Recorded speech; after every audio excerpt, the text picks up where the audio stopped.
আরে আমার বড়রা কেমনে যাই দিছে, কত কষ্ট জানি হয়েছে। আরে আমার আব্বুরে সকালবেলা ভাতটা লয়ে নি, আব্বু গরম ভাত। জি অবশ্যই শুনলেন, সন্তান হারা একজন পিতার কান্না। উত্তরা ডিয়াবাড়ি মাইল স্টোন কলেজে যে বিমান দুর্ঘটনায় তার সন্তানকে হারিয়ে এবং সন্তানকে না পেয়ে এভাবে পিতা সোশ্যাল মিডিয়াতে কান্না করতেছে তার সন্তানকে খুঁজে পাওয়ার জন্য।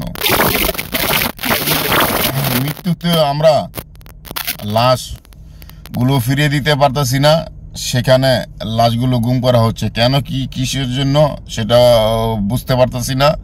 এটাও কি রাজনৈতিক বিষয়? এটা তো মনে হয় যে 2000 শাপলা চক্করের ঘটনা মনে হয়।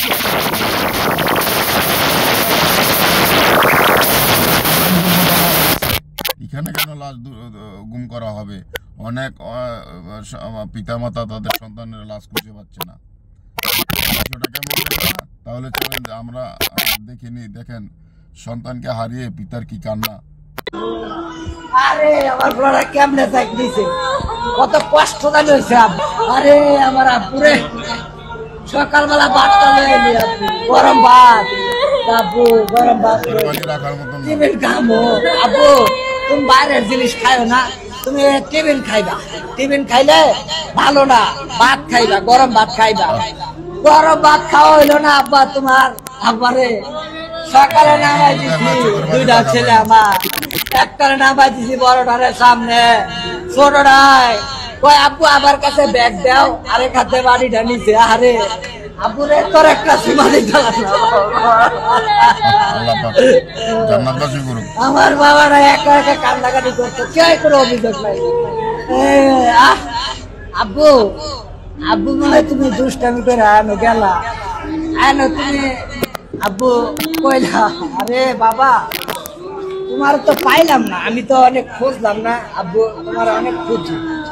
আমি ওই সাইডে গেছি, তুমি যেই জায়গায় বসে দাঁড়াই থাকতা ওই জায়গায় গেছি, ও মুরা গেছি, ওই মাঠে গেছি, কেউ রে দেয় না, পাই না। আব্বু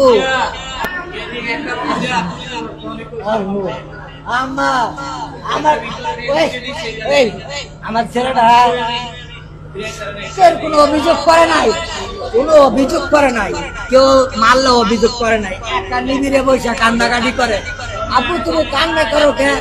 কয় আব্বু আমার ওই মারছে, তাও কোনো অভিযোগ করে নাই। না জানে আমার ছেলেটার কত কষ্ট হয়েছে। আরে আমার লাগা কইছিল আব্বু আমার ইয়াত নিয়ে যাইবা, সিলেট ঘুরতে নিয়ে যাইবা। আমি কইছি আব্বু পরীক্ষা করে নিয়ে যাবো। আর সিলেট যাওয়া হবে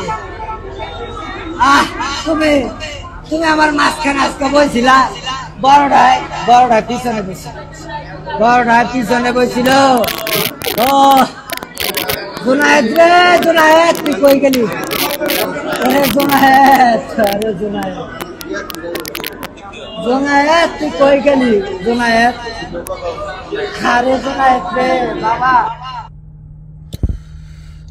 যাদের সন্তান হারাইছে তাদের সন্তানকে তো আমরা ফিরিয়ে দিতে পারবো না, আমরা শুধু তাদের জন্য দোয়া করবো আল্লাহ তাআলা পাক তাদেরকে জান্নাতবাসী করুক। সবাই ভিডিওটি শেয়ার দিবেন, সুস্থ থাকবেন, আল্লাহ হাফেজ।